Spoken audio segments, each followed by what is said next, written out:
So it's that time of the week again. Kingdom is out. Chapter 458. The chapter is called Banner of Regan.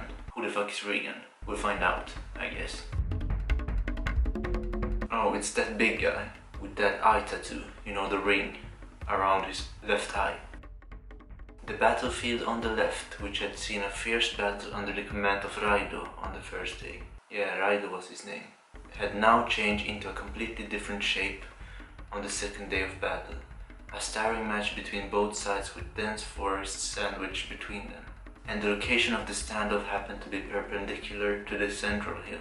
So that beast guy, you know, that crazy one, is asking Raido, why do we not move? It's the boss order. Said we weren't to start anything just yet. Those crazy dudes are getting angry. Kanki has a plan. They better not fuck that up. They're all screaming at Raido, getting angry with him.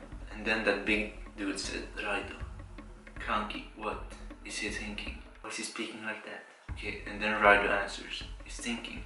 Knowing him, he's probably figuring out where to gog out the enemy's guts to cause the highest amount of agony. And then all of them become quiet. So sit your asses down and wait. The time will come when he needs you and your men straight. And when that moment arrives, it will be the Kanki army's victory. I love Kanki, even though he's a crazy motherfucker. He's an unusual character, one you're supposed to hate. But because he's on your side, you actually love him. As for the Central Hill, the most crucial factor that would decide the fate of the Kokyo Hills. With the sun's rise on the second day, both Kin and Zhao swiftly threw themselves into a battle for supremacy over the hill slopes.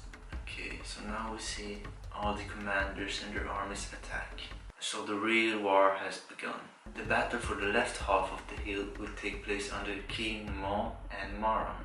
And while intense from the get-go, the fighting was evenly matched and saw little success on either side's lines. So both armies are going all out. In contrast to this, on the right half of the hill, the Zhao appeared to have been dominated, with the lines being greatly pushed back by Kanki's forces. The kin officer in charge of this swift progress it was that girl, Kanki army deputy, Kokyo. So this is the type of girls Kanki likes. Well, I also like bad girls. But anyway, so one dude comes around and starts to scream, and she punches him and says, watch where you're spitting, cause he's fucking salivating all over her. So a guy from another squad comes and asks her for reinforcements, and then she says, send some arrows into Gaima's rear. Gaima is his name, and tell him that if he keeps up with his whining, I'll personally go over there and cut his head off. A bad girl, I told you. Okay, another help request here. This time it's from that kiddo. Shishun up ahead. We're gonna shoot some arrows at his ass too. Take 100 men and help him out. She says, what the hell? And then some guy starts to whisper, is it the looks? Is she playing favorites because of how they look?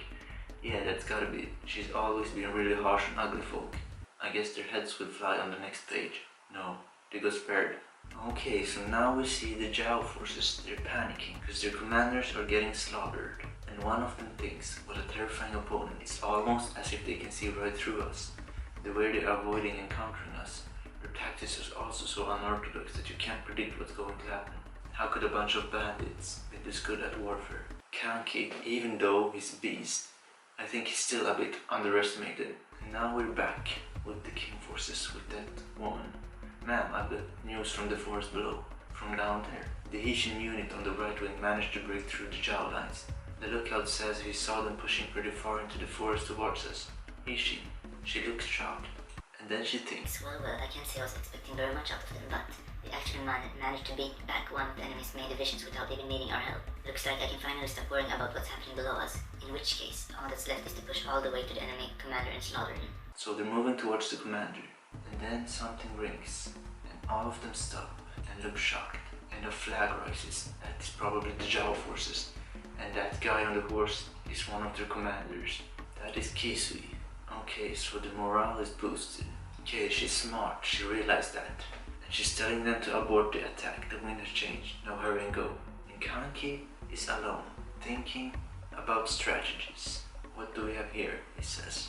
And the chapter ends. Great chapter again. Kingdom always delivers.